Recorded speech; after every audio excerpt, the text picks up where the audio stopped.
विद्यार्थ्यांच्या शैक्षणिक विकासासाठी शिक्षक पालक संवाद महत्त्वाचा असल्याचे सांगत त्यातून विद्यार्थ्यांचा सर्वांगीण विकास साधावा असे आवाहन मराठा विद्याप्रसारचे देवळा तालुका संचालक विजय पगार यांनी केले।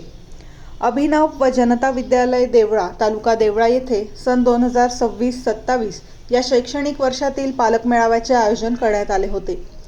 यावेळी कार्यक्रमाचे अध्यक्ष म्हणून मराठा विद्याप्रसार देवळा तालुका संचालक विजय पगार बोलत होते।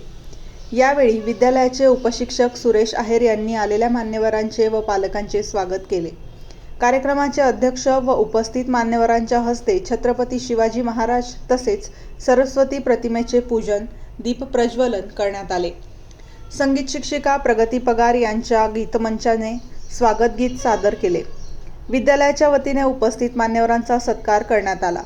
विद्यालयाचे मुख्याध्यापक मनीष बोरसे यांनी शालेय कामकाज व शाळेत राबवल्या जात असलेल्या नाविन्यपूर्ण उपक्रमांविषयी माहिती प्रास्ताविकातून मांडली। यावेळी उपस्थित पालकांमधून शाळा व्यवस्थापन समिती, माता पालक संघ व विशाखा समिती यांचे गठन करण्यात आले।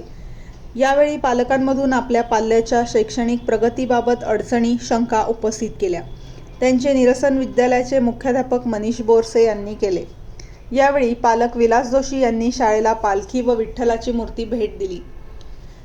याप्रसंगी शालेय समिती सदस्य हिरामण गांगुर्डे, गुंजाळनगरचे पोलीस पाटील योगेश गुंजाळ, अशोक भदाणे, सेवानिवृत्त मुख्याध्यापक फुला सूर्यवंशी, प्राध्यापक नारायण पवार, रघुनाथ पगार, महेंद्र आहेर, शरद आहेर, चेतन गुंजाळ, नारायण पवार आदीसह पालक मोठ्या संख्येने उपस्थित होते।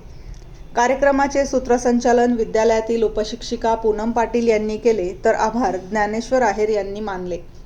पालक मेळावा यशस्वीतेसाठी विद्यालयातील सर्व शिक्षक, शिक्षकेतर कर्मचाऱ्यांनी परिश्रम घेतले। वृत्तसंकलन समाधान केदारे, कार्यकारी संपादक देवळा।